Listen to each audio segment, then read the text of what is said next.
One other thing that I've heard you mention is you're working on a film called Food Lies. And that sounds, to me, it sounds like a little controversial or whatever.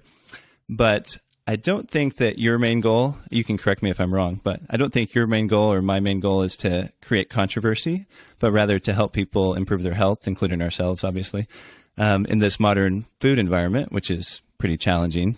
So just with that little bit of a backdrop, why don't you go ahead and explain for the listeners your background and kind of how you got to where you are today? Yeah, Food Lies has kind of been my main thing for 4 years now. I've been doing it full time, making this film, going around the world. But my health journey kind of started 8 years ago. It's when I really got into this stuff and started, being sort of just a amateur. It's not researcher, but I'm a collector of knowledge, I guess, whatever you want to call it. I started actually as a mechanical engineer.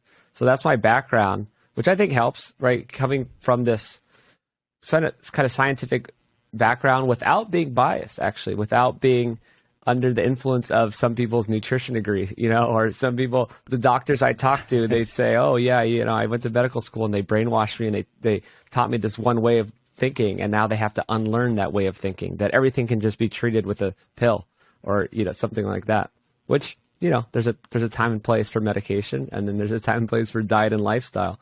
And yeah, what I've been studying for the past 8 years is diet and lifestyle as an intervention for health instead of as a first, primary intervention and prevention for health. And I did this because I lost both my parents at 30. Right? This is crazy that this happened, that this is kind of a normal thing that happens in today's society because, well, I think of our crazy food environment and just the way we live, right? It's more than just the food. It's, also the lifestyle. And I realized that I don't have to fall to the same fate as them.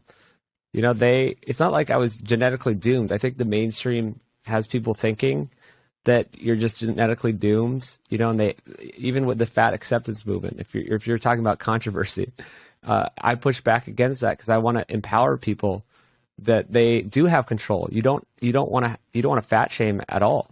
Not at all. We have to accept people, but don't accept that you are this way. You can control it. I've seen any number of people from any nationality, any age, any background, any genetics lose tons of weight, fix their health, get off medications. I work with Dr. Gary in Los Angeles, and we've seen this. So you don't have to just accept your fate. That's kind of the main thing that I figured out, and that started 8 years ago, and it turned into the 4-year journey of making this film full-time, traveling around the world, interviewing top doctors and scientists, and learning a lot along the way. Yeah, well, that's really interesting. It sounds like it's been kind of a long journey. You said 8 years, and obviously some sad moments in there, but also some encouraging things about the stuff that you're working on.